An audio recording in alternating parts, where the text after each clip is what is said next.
চশমা museum, a house of world class, জলট্যাক মোড়, বহরমপুর মডার্ন হোটেলের সামনে। রাষ্ট্রীয় মর্যাদায় গান স্যালুট ও পরিবারের কান্নার মধ্য দিয়ে শেষ বিদায় জানানো হলো নবগ্রাম ব্লকের কিটেশ্বরী গ্রামের বিএসএফ জওয়ান নিমাই মণ্ডলকে। বছর 39-এর মৃত বিএসএফ জওয়ানের নাম নিমাই মণ্ডল। তিনি ত্রিপুরায় বিএসএফের 42 নম্বর ব্যাটালিয়নে কর্মরত ছিলেন। তার আকস্মিক মৃত্যুর খবর গ্রামে পৌঁছাতেই শোকের ছায়া নেমে আসে গোটা পরিবার ও গোটা এলাকা জুড়ে। পরিবার ও স্থানীয় সূত্রে জানা যায়, প্রথমে মৃত্যুর প্রাথমিক খবর এলেও পরে জানানো হয় পথ দুর্ঘটনায় মৃত্যু হয়েছে তার।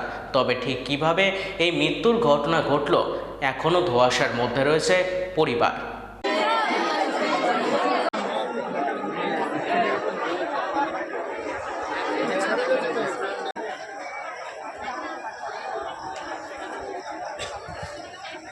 বিশাল দুঃখজনক ব্যাপার। আমারই নিজস্ব ভাইপো মৃত্যুর খবর জানতে পারলাম, মানে শুনলাম যে ভাইপোর বাড়ি আসার কথা ছিল গতকালই, এবার আসবে এধারে ভোরবেলায় খবর হচ্ছে যে মারা গেছে এবং কোয়ার্টারই মারা গেছে সেই খবরটা।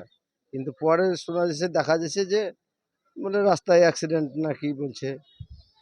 এখন আমরা তো আর ওখানে কেউ ছিলাম না, কি করে জানবো, কিন্তু প্রথম খবর এসেছিল কোয়ার্টারের মধ্যেই মরে পড়ে আছে নাকি।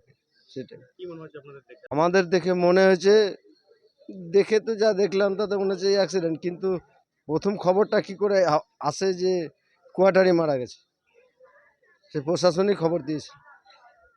আমার তো খুব খারাপ লাগছে, জিয়ান ছেলে মরে যাতে, ছোট বাচ্চা আছে, মা বাবা কে দেখবে, সবাই খুব খারাপ লাগছে।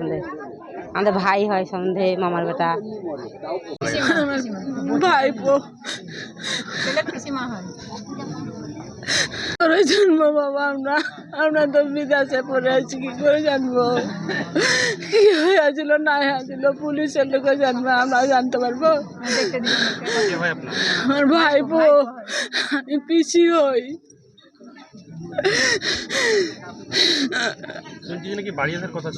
হ্যাঁ,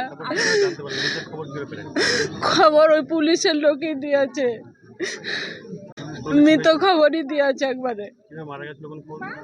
মারা গিয়েছিল প্রথম তো বলেছিল যে মারা যাচ্ছে অসুখে, সেটা ভেবেছিল, নিয়ে পরে আবার বলেছে যে না অ্যাক্সিডেন্ট হয়ে মারা যাচ্ছে।